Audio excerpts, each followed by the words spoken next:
Hey everyone, welcome to day 24 of my Hindi challenge, and today I'm going to show you some actual work that I do to study Hindi, actual studying techniques. This is the D95, my number one favorite technique to study languages with. This is the first video in which I'm actually showing the process. I've used this a lot even in my classes when I teach Spanish and English, and it's been very successful. Here's how it works. Dictation, it's D95's dictation to 95%. Not 100%. You don't want to spend all the time to get things 100% correct.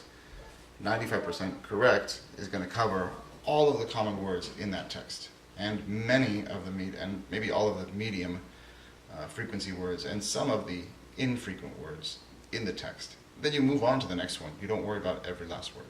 You move on to something else, something more difficult. So don't worry about not being able to read Hindi. It's actually probably better if you can't, because you'll focus on the process and not the actual content here, which is not what's important.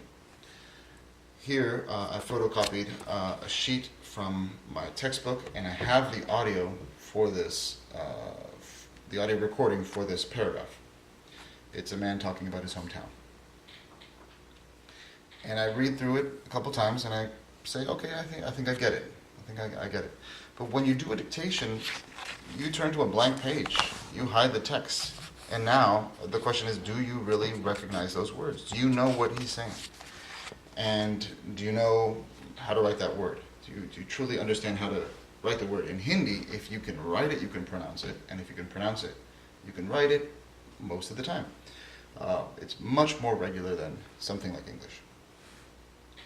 So you can see I put at the top just the day, and this is my score was 66%. I'm going to 95%, so I'm going to do this again later on today.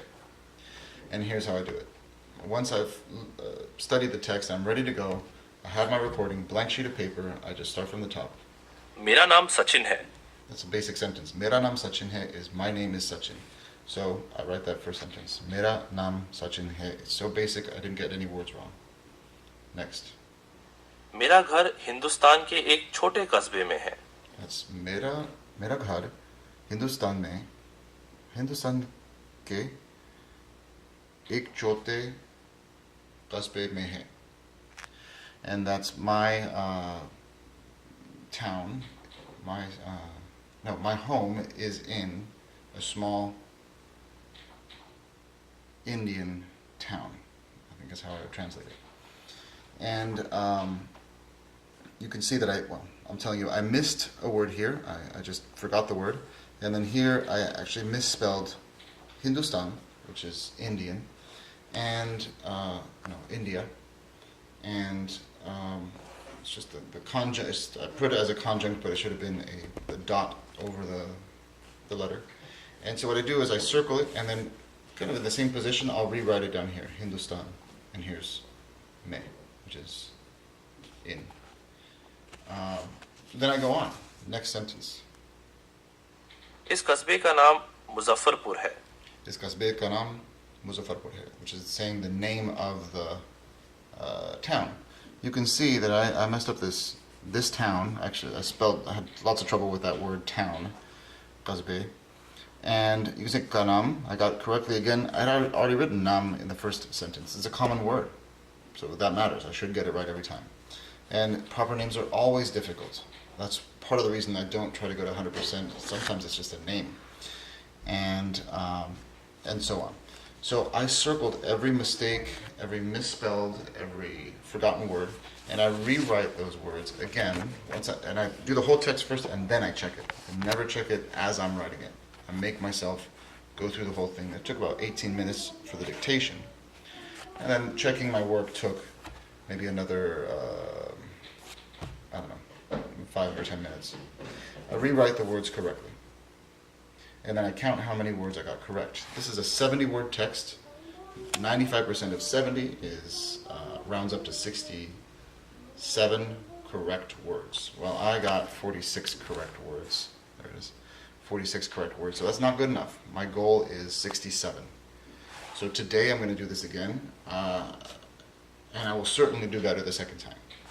Here's what I'm going to focus on before I do the redo. I'm only going to focus on the words that I got wrong the first time. I'm actually not going to go back and look at the original text. I'm going to focus on these words. I'm going to pay attention to the raised dot here on the Hindustan. I'm going to focus on the word gazbe, which I got wrong many times. I'm going to see how ek do is one word, one hyphenated word in this text. Aspatal is actually, starts with an a sound and not a h sound like an English hospital, but in Hindi they say aspatal.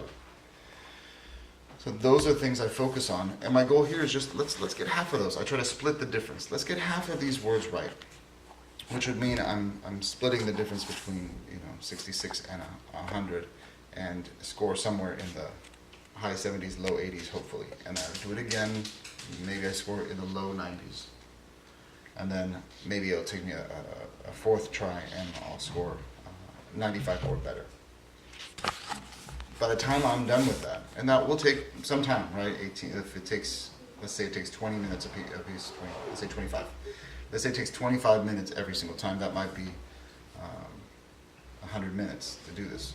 But by the time I'm done with that, my spelling is so much improved that when I go on to the next text, a more difficult text, I'm probably not going to make a mistake with any of those basic words.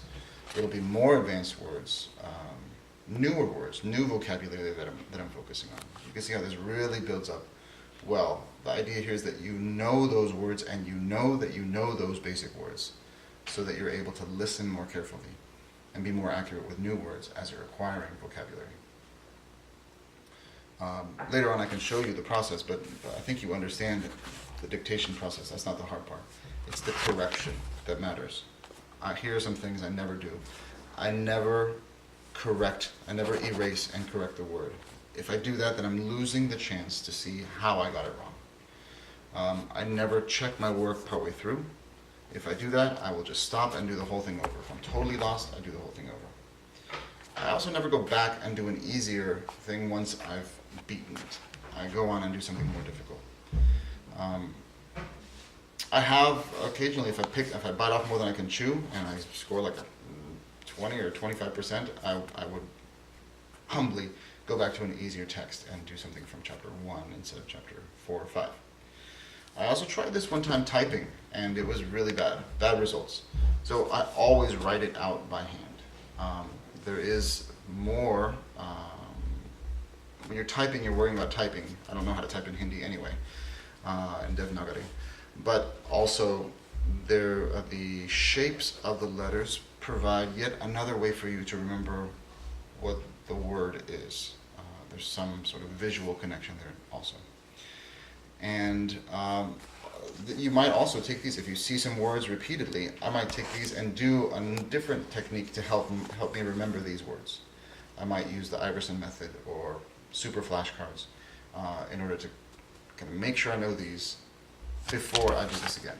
It doesn't have to be immediately afterwards. It could be the next day, it could be days later, whenever I feel like it. But I wouldn't go on to another text until I've beaten this one here. And it feels so good. Once you get that 95%, you are so happy. It's such a great feeling to actually meet that goal. And that alone will spur you on to move on to the next more difficult text. So I'm glad I was able to share that with you finally. And good luck. I hope you incorporate this into your studies.